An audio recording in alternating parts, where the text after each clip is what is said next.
बऱ्याच ठिकाणी आहे ना तळलं जात नाही किंवा कापलं सुद्धा जात नाही पंचमीच्या वेळेला, आणि याचं शास्त्रीय कारण तुम्हाला जर माहित असेल तर मला कळवा. मी तसं माझ्या आईला विचारणारच आहे. सोबत बघा इथं खीर बनवली आहे, अगदी झटपट बनवली आहे. आणि इथं बनवलेत कानोले. कानोले जर बघाल ना तर अगदी मऊसूत कानोले झालेले आहेत. याला घड्या खूप छान पडतात.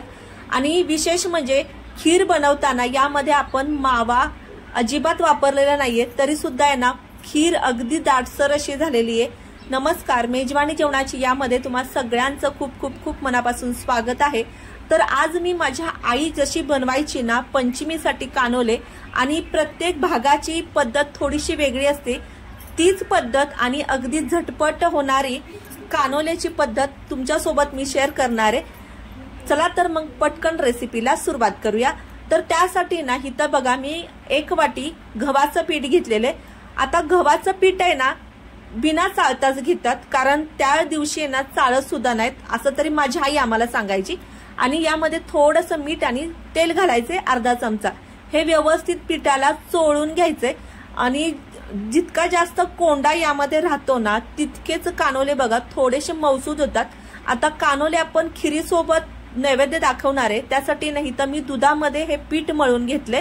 तर इथं ना बघा टोटल 1 वाटी मी दूध घेतलेले. आणि दुसरं कारण जर सांगायचं म्हटलं ना, कानोले दुधामध्ये जर केले ना तर अगदी मऊसूदपणा येतो आणि याला घड्या सुद्धा खूप छान पडतात.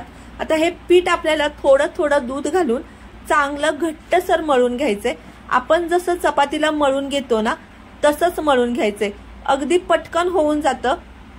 आता काही ठिकाणी मी पहिल्यांदा सांगितल्याप्रमाणे ना चिरत नाहीत किंवा केस सुद्धा विचारत नाहीत. तर तुमच्या भागात सुद्धा पंचमीच्या दिवशी केस विचारली जातात का किंवा नसतील विचारली जात ना तर मला कमेंट मध्ये कळवा. तर माझी आई जी होती ना किंवा माझी आजी आम्हाला सांगायची की पंचमीच्या वेळेला चिरायचं नसतं, कापायचं नसतं, तळायचं नसतं आणि केस सुद्धा विचारायचे नसतात. तर आमच्या इथं तरी अजून ही पारंपरिक पद्धत पाळली जाते. आणि बघा बोलता बोलता इथं चांगलं हे पीठ मी मळून घेतलेले. आणि तुम्ही बघितलं मी पीठ मळत असताना अजिबात पाण्याचा वापर केलेला नाहीये. हे पीठ आपल्याला दुधामध्ये चांगलं भिजवून घ्यायचंय. आता हे ना एक 15 ते 20 मिनिटं साईडला ठेवायचंय. आता इथं मी घेतले लोकवन गहू जे असतात ना तर त्याची भरड घेतलेली, आणि ही भरड मी घरामध्येच काढून घेतलेली आहे. भरड जर दाखवत बसले तर व्हिडिओ पूर्ण लॉंग होत जातो. आणि मला काही जणांनी आहे ना कमेंट केल्या होत्या की अगदी शॉर्ट व्हिडिओ म्हणजे जितक्यातली तितक्यातच दाखवत जावं. त्यासाठी आहे ना तुमच्या आग्रहाखातर मी अगदी लॉंग व्हिडिओ नाही घेते आणि अगदी छोटा व्हिडिओ इथे दाखवलाय मी. तर भरड कशी काढायची तर बघा मिक्सर मधून आहे ना फक्त फिरवून घ्यायचे आणि चाळणीने चाळून घ्यायचे. तुम्ही भाजून सुद्धा घेऊ शकता, पण मी भाजलेले नव्हते म्हणून इथं आहे ना एक पॅन ठेवला. यामध्ये ना आता तूप जे होतं ते माझं फ्रीजमध्ये होतं, ते आळलं होतं म्हणून आहे ना इथं 1 चमचा तूप घातलेले. आणि हे चांगलं आहे ना तुपावर भाजून घ्यायचे. इथं कोमट दूध ठेवले मी, आणि ह्या कोमट दुधामध्ये ना आपल्याला हे भरड केलेले गहू घालायचे. आता तुम्हाला जर आहे ना तुम्ही कोणता गहू घरामध्ये खात असाल ना तो घातला तरी हरकत नाहीये. तर इथं ना मी हा लोकवन गहू घेतलेला आहे, त्याच्याच मी पोळी चपाती घरामध्ये करत असते. आता हे ना एक 15 ते 20 मिनिटं आपल्याला चांगलं मुरत ठेवायचंय. आणि बघा 15 ते 20 मिनिटात ना चांगलं असं मुरलं जातं. खरंच अगदी झटपट तयार होती ही खीर. खायला जर म्हणाल ना तर यामध्ये मावा किंवा आहे ना दुसरं काही घालायची गरज पडत नाही. आता ही खीर करणार आहे मी डायरेक्ट कुकरमध्ये. तर इथं बघा 1 चमचा तूप घातलेले आणि इथं ना काही ड्रायफ्रुट्स घातलेले. तुम्ही तुमच्या आवडीनुसार कोणतेही ड्रायफ्रुट्स घालू शकता. इथं मी काजू, बदाम, पिस्ता आणि थोडासा अक्रोड घेतलेला आहे. आणि असे परतून तेलामध्ये ना तुपामध्ये परतून खिरीमध्ये घातले ना तर त्याचा क्रंचीनेस आहे ना खूप छान राहतो. आणि ज्या वेळेस दाताखाली येतात ना त्यावेळेस खीर सुद्धा खायला खूप छान होती. आता बघा इथं चांगलं हे भिजलेले. तर हे 15 ते 20 मिनिटं मी असंच भिजत ठेवलं होतं. आता ज्या वेळेस मला खीर करायची ना त्यावेळेस मी त्याच्या अगोदर हे घेतलेले. आता हे आपल्याला आहे ना डायरेक्ट कुकरमध्ये घालून घ्यायचंय. आणि इथं केसरचं दूध मी आहे ना ऑलरेडी करून ठेवलं होतं एका साईडला. केसर आहे ना दुधामध्ये चांगली मिक्स झालेली आहे आणि हे केसरचं दूध सुद्धा आपल्याला घालायचंय. आता ही खीर बनवायची ना आपल्याला ती डायरेक्ट दुधामध्ये बनवायची आहे. तर इथं अर्धा लिटर दूध घातलेले. वेलची घातलेली आणि थोडंसं सुवास येण्यासाठी तूप घातलेले, आवडीनुसार साखर घालायची, हे चांगलं मिक्स करून घ्यायचंय। आता याला आहे ना एक उकळी वगैरे काढायची गरज नाहीये आणि बघू शकताय अगदी पातळसर आहे ही खीर, पण एक शिट्टी काढून घेतली ना तर अगदी परफेक्ट दाटसर ही खीर होऊन जाती। बघू शकताय एका शिट्टीमध्ये आहे ना ही खीर अगदी दाटसर झालेली आहे आणि खिरीचा आहे ना सुगंध खूप छान सुटलेला आहे। खीर आपली हिथं तयार झालेली आहे। अगदी इन्स्टंट करायचं म्हटले ना तर अगदी योग्य पद्धत आहे ही। आणि एका साईडला आहे ना पीठ सुद्धा चांगलं मुरलेलं आहे। आता मी ना अगदी लिंबापेक्षा छोटे गोळे घेणार आहे, जी तुम्ही अगदी मोठा घेऊ शकता, पण बघा मी लिंबाच्या आकाराचा गोळा घेतला होता, तरी सुद्धा ना माझे कानोले ना मस्त असे मोठे मोठे झाले होते। एवढाच गोळा घ्या, जास्त मोठा गोळा घेऊ नका, नाहीतर मग काय होतं कानोले ज्यावेळेस आपण वाफवायला ठेवतो ना त्यावेळेस व्यवस्थित वाफवले जात नाही, कारण आपल्याकडे तेवढं मोठं काही भांडं नसतं। तर माझ्याकडे जे होतं ना स्टीमर त्यामध्येच मी स्टीम केलं।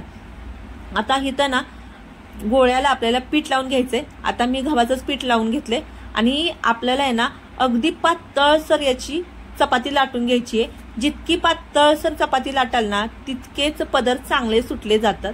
आता माझी आई जी आम्हाला सांगायची ना ट्रिक, तर त्या ट्रिकनी इथं मी तुम्हाला संपूर्ण व्हिडिओमध्ये सांगितलेले।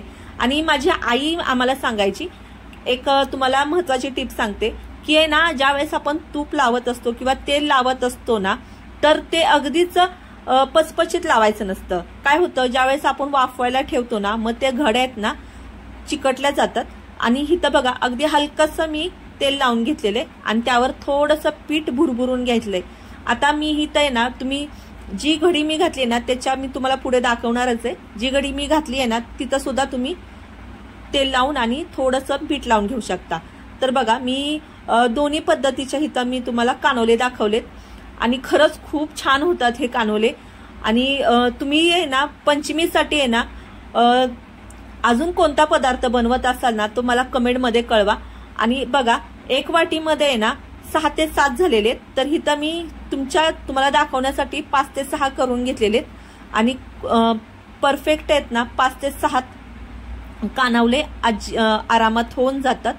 आता हे चांगलं आहे ना मी एक खाली कढई ठेवली आणि त्यावर आहे ना स्टीमर ठेवलेला आहे, म्हणजे जाळी ठेवली आणि हे ना आपल्याला चांगलं सुती कपड्यामध्ये आहे ना स्टीम करून घ्यायचंय।